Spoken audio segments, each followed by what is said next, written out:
நம்ம செவ்வாழை வயலில் இப்பொழுது தான் நீர் பாய்ச்சி முடித்தேன். இந்த நிலையில் முக்கியமாக இந்த வெயில் காலத்தில் நம்ம அடிக்கடி உரம் கொடுக்கலனா கூட பரவாயில்ல, 4 நாட்களுக்கு ஒரு முறை கண்டிப்பாக நம்ம பயிரிட்டிருக்க வாழை மரங்களுக்கு தண்ணீர் பாய்ச்சிறது நல்லது. அதுவும் என்ன மாதிரி இன்னும் ட்ரிப் இரிகேஷன் போடாதவங்களுக்கு ரொம்பவுமே சிரமமான நிலைமை தான். ஏன்னா ட்ரிப் இருக்குது அப்படின்னா கூட நம்ம 3 நாளைக்கு ஒருக்கா சிறிதளவாக கூட கொடுக்கலாம். ஆனால் இந்த மாதிரி ஃப்ளட் இரிகேட் பண்ணுறப்போ நமக்கு கண்டிப்பாக வெயிலோட தாக்கங்கிறது மிகவும் கொடூரமாக இருக்கும். அதுவும் உரம் கொடுக்கும் பொழுது அளவாக தான் கொடுக்கணும் வெயில் அப்போ.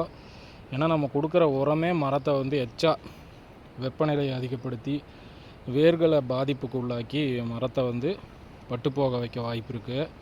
அதனாலேயே தான் நான் முடிஞ்ச வரைக்கும் காலை நேரம் ஒரு 6 மணிலேருந்து 9 மணிக்குள்ளே வாழை வயலுக்கு நீர் பாய்ச்சிடுவேன். ஒரு 6:30க்குள்ளே விடியுது அப்படின்னா அப்போவே எடுத்து விட்டு ஓரளவுக்கு நல்ல மண் அலையிற அளவுக்கு கொஞ்சம் சிறிதளவு தேங்குற அளவுக்கே விட்டோம்னா தான் அடுத்த ஒரு 4 நாட்களுக்கு இந்த மரம் நல்லா தளதளன்னு இருக்கும். அடுத்த 5ஆவது நாள் கண்டிப்பாக நீர் பாய்ச்சி ஆகணும்.